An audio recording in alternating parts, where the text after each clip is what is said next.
नमस्कार दोस्तों, आपका यूपीएससी का एग्ज़ाम आने वाला है और यूपीएससी के एग्ज़ाम में बहुत इंपॉर्टेंट का मतलब यह है कि इसमें से क्वेश्चन साइंस एंड टेक के फंसेंगे। आप इसका पक्का बाद आपका एग्ज़ाम है तो इन क्वेश्चन को पक्का करके जाइए साइंस एंड टेक का। देखिए, पहला क्वेश्चन है, पहला कह रहा है कि क्वांटम कंप्यूटर के बारे में है। Quantum supremacy is a point at which quantum computer can perform task that no classical computer can perform in reasonable amount of time. क्या ये बात सही है? हाँ, ये बात सही है। ठीक है। दूसरा है, Google Sycamore processor was first to demonstrate quantum supremacy. Google का जो सैकामोर प्रोसेसर है ये पहली बार डिमॉन्स्ट्रेट किया था, जो है आपका क्वांटम सुपरमेसी को पहली बार डिमॉन्स्ट्रेट किया था। तो ये वाली बात भी सही है, क्योंकि क्वांटम कंप्यूटर आने के बाद बहुत सारा चेंज होगा, बहुत न्यूज में था, इसलिए ये क्वेश्चन आ सकता है। तो हमारा जो ऑप्शन है वो बोथ फर्स्ट एंड सेकंड दोनों सही है।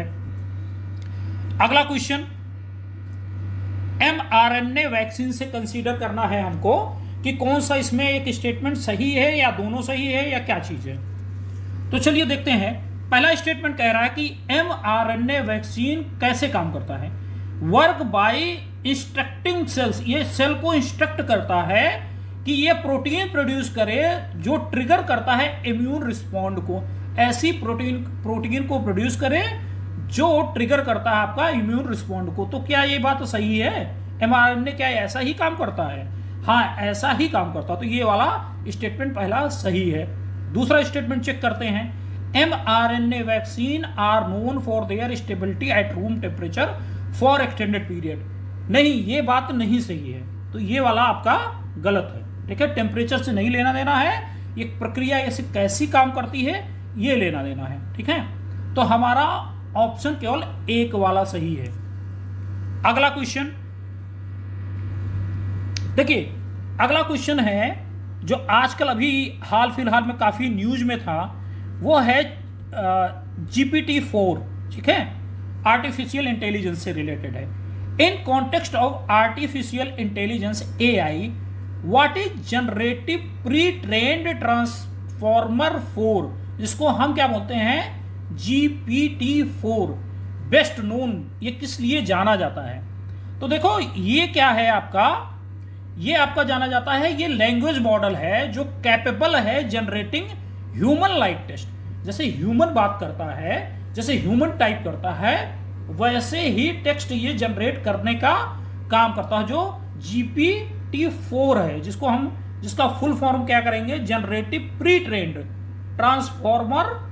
ठीक है, इसका फुल नेम है। इसका काम क्या है, ये कैपेबल है ह्यूमन लाइक टेक्स्ट जनरेट करने में। तो ये बहुत न्यूज में है, ये क्वेश्चन 100% आने का बहुत चांस है। आर्टिफिशियल इंटेलिजेंस से 100% करके जाइए, फंसने का बहुत चांस है आपके यूपीएससी में।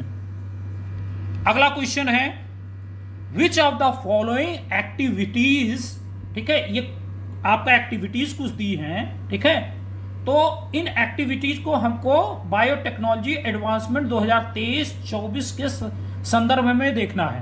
पहला है using CRISPR technology to edit gene in human embryos. दूसरा, developing genetically modified crops resistant to pest, creating lab grown meat using animal cell. ठीक है, तो हमको ये बताना है कि how many above activities are associated with the biotechnology advancement 2023-24 से कौन कौन से इसमें रिलेटेड है। तो देखिए, इसमें सारे ही रिलेटेड है। जो बायोटेक्नोलॉजी का एडवांसमेंट है, इसमें से सारे ही रिलेटेड है। पहला जो है जो एडिट जीन्स का है, ये भी है। ठीक है, CRISPR टेक्नोलॉजी इसी के काम आता है। ये genetically modified crops resistant paste भी आपका 2023-24 में बहुत न्यूज में था। और लैब ग्रोन मीट, ठीक है, इसमें जिसमें एनिमल को नहीं मारना पड़ता, वो अपने आप लैब में ग्रो किया जाता है, ये वाला बहुत न्यूज में था। तो ये तीनों ही कंसीडर है और तीनों ही सही है। अगला which one of the following countries recently launched Artemis first mission aiming to return humans to moon? ठीक है, मून पर रिटर्न करने के लिए ये किसने लॉन्च किया था ये मिशन? ठीक है, तो इसमें से जिसने आर्टेमिस फर्स्ट मिशन जो लॉन्च किया था वो लॉन्च किया था किसने? यूएसए ने लॉन्च किया था। तो ये न्यूज में था, तो आने का बहुत चांस है। अगला question, consider the following statement. कुछ स्टेटमेंट दिए गए हैं, उनको हमको ध्यान में रखना है। The James Webb space telescope is design to study the exoplanets and the origin of the universe. ठीक है, जो बाहर के प्लैनेट हैं उनको रीड करने के लिए और यूनिवर्स को ओरिजिन कैसे हुआ था ये स्टडी करने के लिए ही जेम्स वेब टेलीस्कोप को डिजाइन किया गया। क्या ये बात सही है? ठीक है, क्या ये स्टेटमेंट सही है? ठीक है, तो ये स्टेटमेंट जो है हमारा क्वेश्चन नंबर 6 का पहला वाला स्टेटमेंट हमारा क्या है? वो सही है। दूसरा है, it operates primary in the visible spectrum of light. ये जो विजिबल स्पेक्ट्रम लाइट है उसी पर केवल काम करता है, मतलब जो हम लोग लाइट देख पाते हैं नहीं। अगर हम लोग जो लाइट देख पाते हैं अगर उसी पे काम करेगा तो ओरिजिन ऑफ यूनिवर्स का कैसे ये पता लगाएगा? इसका मतलब ये हम लोग जो नहीं देख पाते हैं उस पे भी काम करता। तो ये वाला स्टेटमेंट हमारा गलत हो गया, तो ओनली 1 सही। अगला, कार्बन बॉर्डर एडजस्टमेंट मैकेनिज्म, ठीक है, is sometimes mentioned in the news. Which one of the following best described it? Carbon border adjustment mechanism के बारे में कौन सी बात सबसे ज्यादा सही है? ठीक है, तो इसके बारे में जो सबसे सही बात है वो है कि ये एक पॉलिसी है to tax carbon emission embedded to imported goods. जो इंपोर्टेंट गुड्स रहेगा उस पर हम क्या लगते हैं? टैक्स लगाते हैं। तो उसी को क्या बोलते हैं?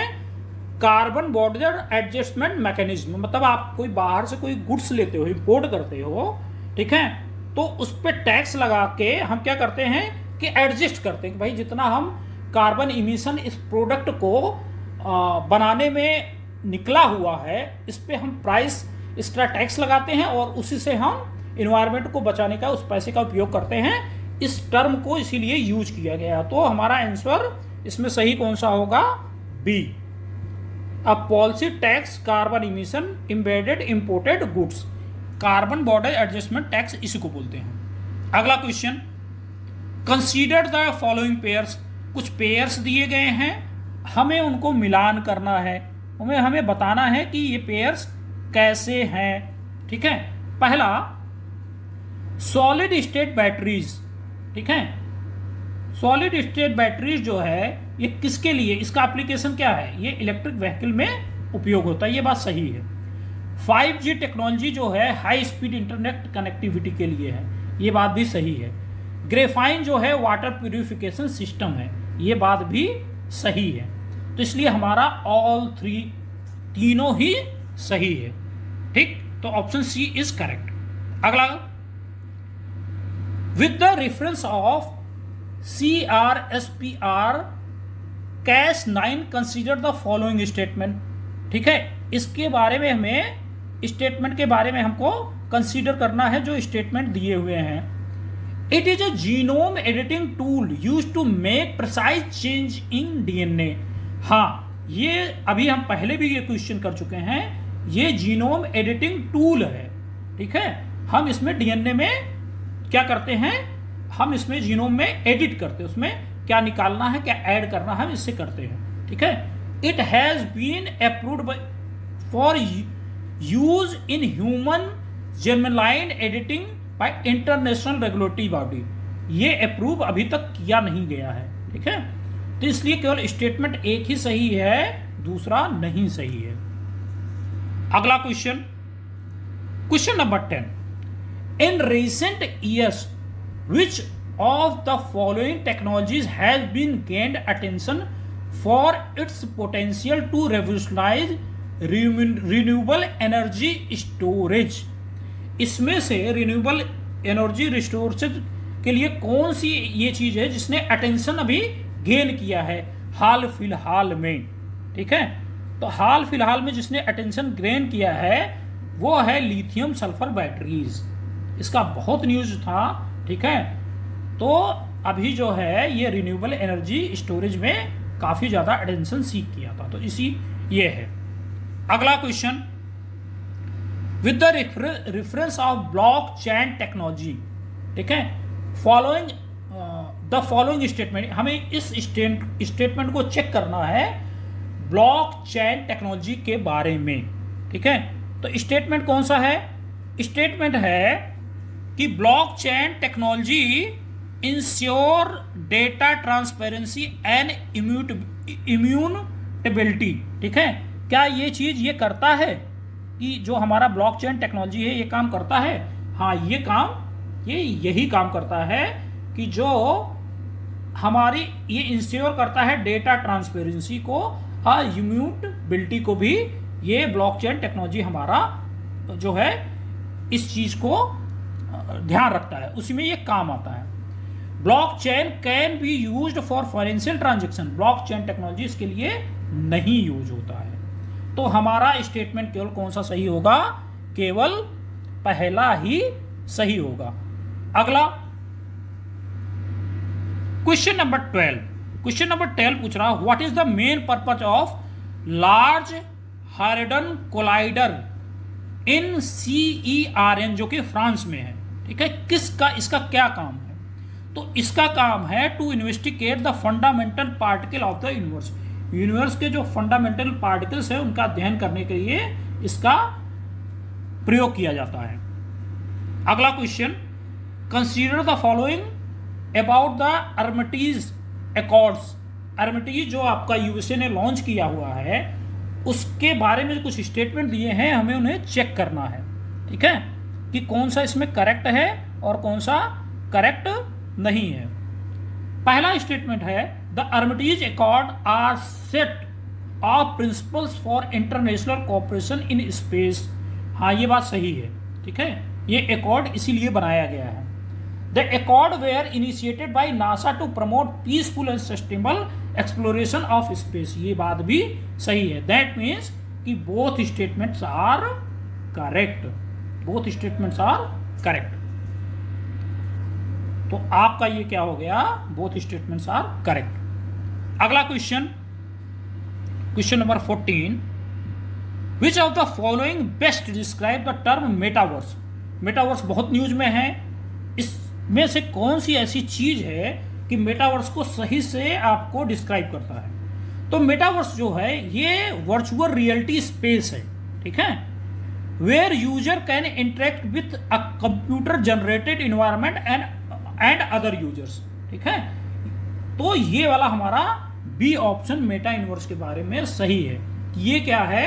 वर्चुअल रियलिटी स्पेस है जहां पर आप इंटरेक्ट करते हैं कंप्यूटर जनरेटेड इन्वायरमेंट, जैसे कुछ भी हो।